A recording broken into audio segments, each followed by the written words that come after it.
In this episode, we will talk a bit how the boat survived this winter. You will find out what happened in the sailing competition. And we will talk about Shiba-Inu. Sorry, forget that one. Wrong slide.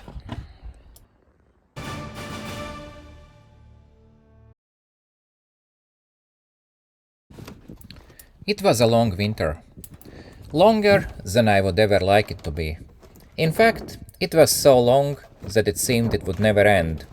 Lots of cold days, lots of snow, both outside and inside the boat.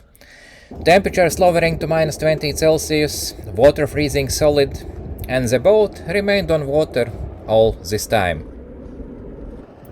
Just a week ago, everything was covered in snow, and suddenly, with temperatures above 15 degrees Celsius, it is really hard to realize that the spring is here, with people working on their boats to start their season.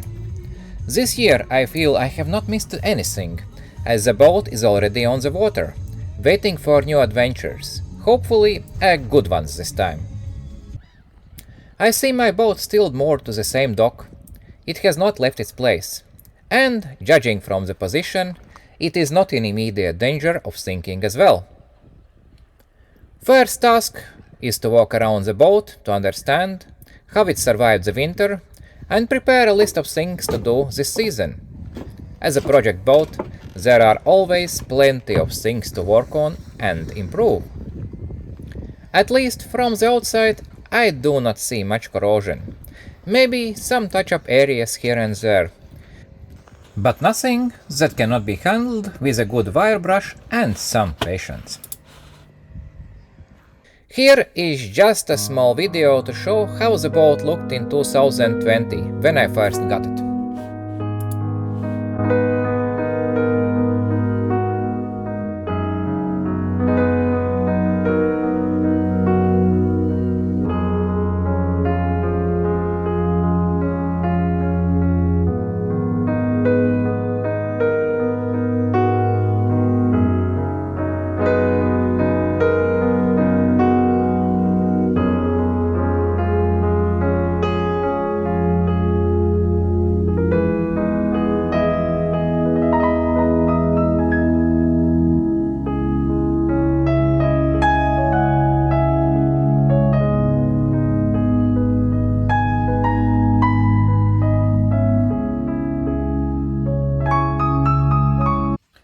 Yes, I know.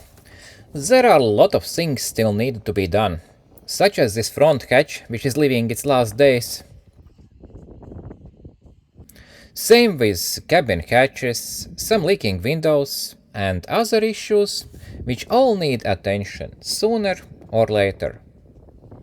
And regards sooner, I believe pretty soon I will be washing off that black coal dust from the deck, and the boat will be looking white again. Now it's time to check how the paint looks around waterline. And at least port side is looking pretty good.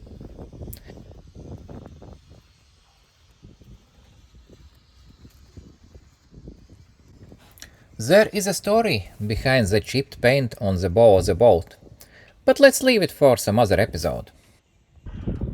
Waterline on the starboard side, unfortunately, is not looking that good, where some paint must have been scraped off by ice, leaving marks as if someone would have accidentally painted it and tried to clean it off with some dirty rag. And yes, if it looks to you that the sailboat on the right is sinking, you are completely right. But now it is time to move inside, and my first check was on a galley table, which I thought is damaged by dripping condensation from non-insulated ceiling, when I checked the boat in winter. To my surprise now, there is no structural damage and I see no marks of water anywhere. I tried to charge and start the AC generator, but the battery is gone for good.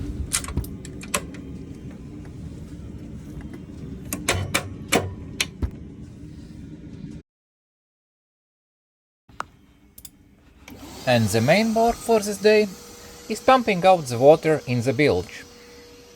There are many ways water can enter the boat: leaking shaft seals, condensation, leaking windows or hatches, to name a few.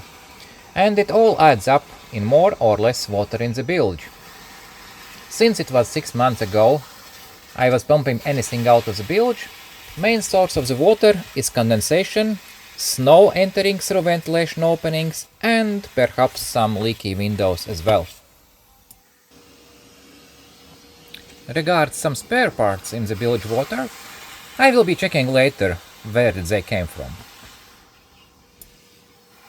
You might have noticed that the fault switches from the bilge pumps are not connected in place, and the reason is significant change since the boat propulsion system last year, so they are not in place yet.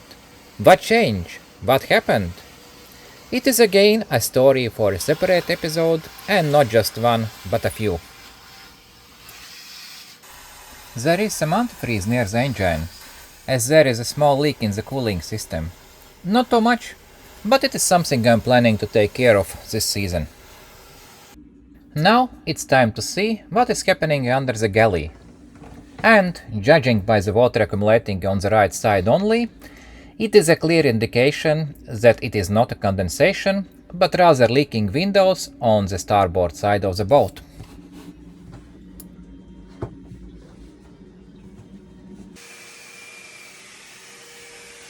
Still, if not removed, water can lead to accelerated corrosion, which is something I'm trying to avoid at all costs. So let's make sure there is no water anymore, and the leaking windows I will have to repair this season.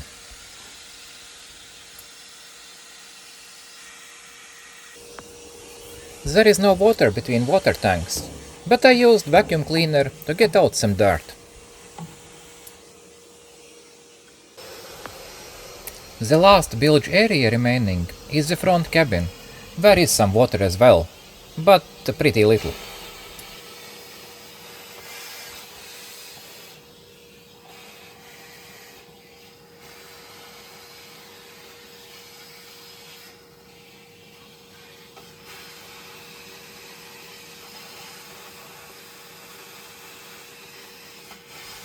At the same time, I see some rust spots forming, which indicate that my previous treatment was not good enough, and I will need some grinding, rust converters, and new 2-part epoxy coating here.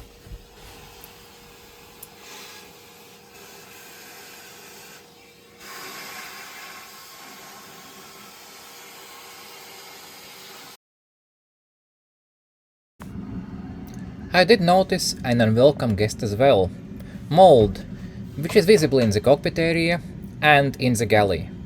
While the one in the cockpit it is easy to take care of, the galley area is a bit different, as curtains are damaged permanently, and also the sundeck mattress covers have some mold spots as well. Those should clean out though. The reason for the mold in the boat is because boat was left in the water, which increased total amount of moisture in it, as well as the fact that galley area does not have roof insulation yet, which increases condensation levels even more. We can also compare the situation to the aft cabin, where everything is as it should be. There are no mold spots anywhere.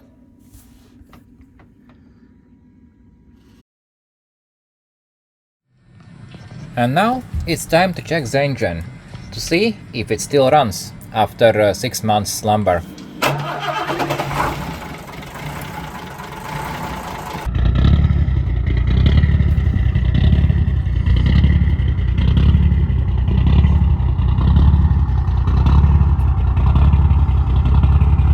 It does runs a bit rough initially, but that is to be expected, as the fuel might have some water inside from the condensation. Now let's check the hydraulics. The steering wheel has the same amount of free play as before,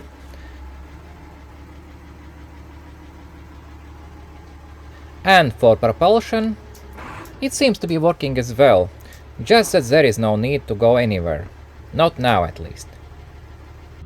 Besides, for going anywhere, I need to connect back the pipes for hydraulic cooling system, otherwise it looks like a wrongly done dry exhaust.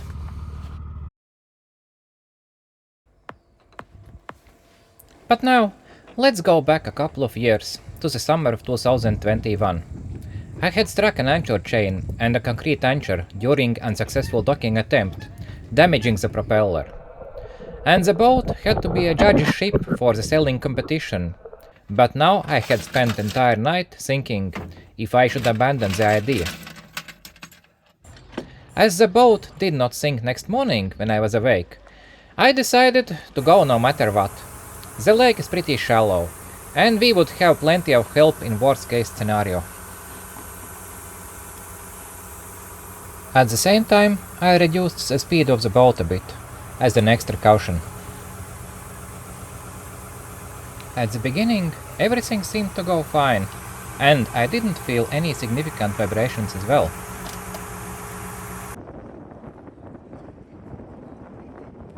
Finally, we arrived in the first spot, and to my surprise, after the anchor was dropped, the boat felt like a solid ground, with sharp waves of the lake having practically no impact on the stability,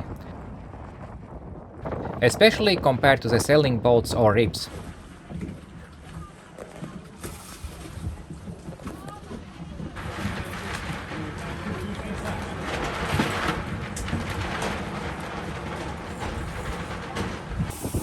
Once the boat was anchored, my main task was to make sure that the air pressure is sufficient for the boat horns, and one more, not to disturb or distract the judges.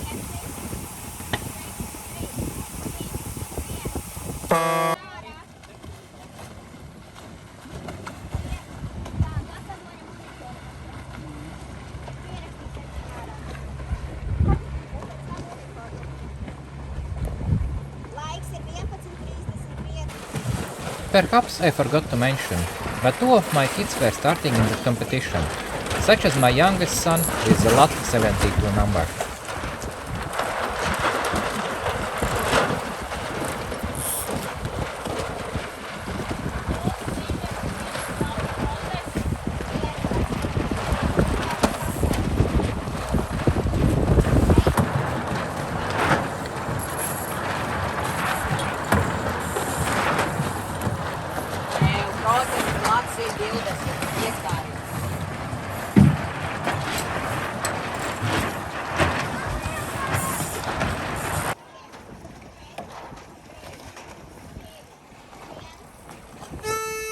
It might look like an easy sport, but in reality, after sailing in those rectangle boxes, kids are wet, frozen, tired, sunburned, bruised. Of course, not everything has to happen at the same time.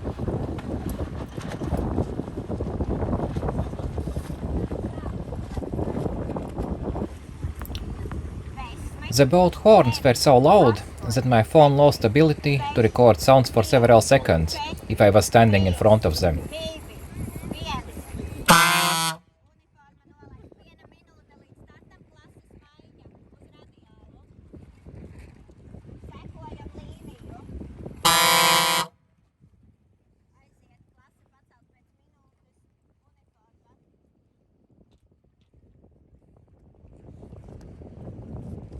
Meanwhile, since the boat was too stable, an attempt was made to test its sideways stability.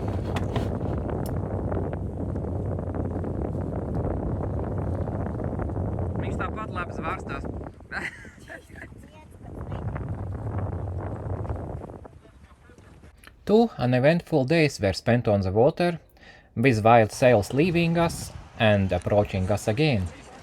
The boat handled itself well, and despite the accident, it did survive, at least this far. What was left is to return to the docking place and then go back to our marina. As we were leaving the lake behind us, I started to feel additional vibration from the shaft. I wanted to leave that accident behind me, but it was dragging along, reminding me that there is significant work in front of me.